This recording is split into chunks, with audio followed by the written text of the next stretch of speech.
గులాబీ పార్టీ రాజకీయం farm house నుంచి నడుస్తోంది. ప్రజా సమస్యలపై గలం ఎత్తాలన్నా, జనం మధ్యలోకి వెళ్లాలన్నా, ప్రభుత్వంపై విమర్శలు చేయాలన్నా అధినేత కేసీఆర్ ఎప్పటికప్పుడు మార్గనిర్దేశం చేస్తున్నారు.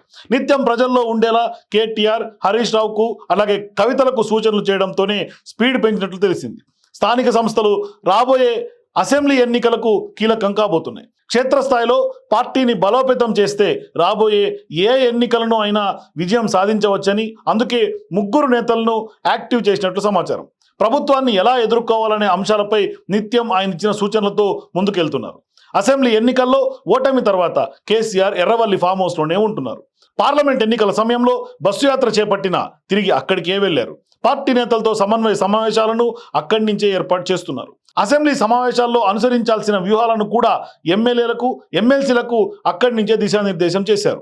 మరోవైపు పార్టీ సీనియర్ నేతల్లోనూ భేటీ అవుతూ రాష్ట్ర పరిస్థితులు, పార్టీ ఆధ్వర్యంలో చేపట్టాల్సినటువంటి కార్యక్రమాలపైన కూడా సమీక్షలు నిర్వహిస్తున్నారు. సమయానుకూలంగా పార్టీ కార్యక్రమాలపై కార్యాచరణ ఇస్తున్నట్లు పార్టీ నేతలు తెలుపుతున్నారు.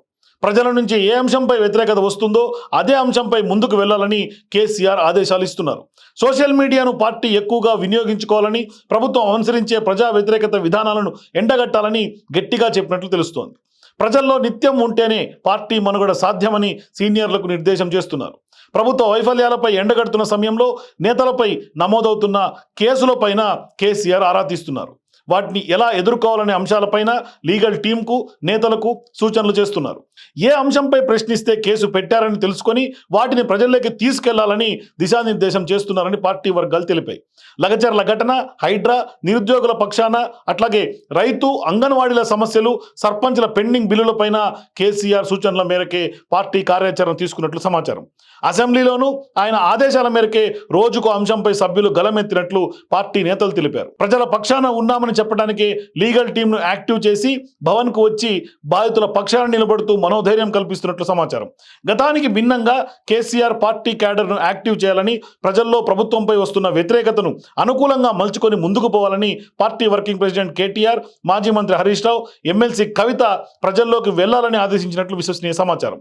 అందుకే ముగ్గురు ఒకవైపు సోషల్ మీడియా, మరోవైపు జిల్లాల పర్యటనకు వెళ్తున్నట్లు తెలుస్తోంది. తొలుత సొంత నియోజకవర్గాలు, జిల్లాలకు వెళ్లాలని, ఆ తర్వాత వరుస కార్యక్రమాలు చేపట్టాలని సూచించినట్లు తెలుస్తోంది. కేసీఆర్ ఇచ్చే కార్యాచరణతోనే క్షేత్రస్థాయిలో బీఆర్ఎస్ పార్టీని పటిష్టం చేయబోతున్నట్లు తెలుస్తోంది.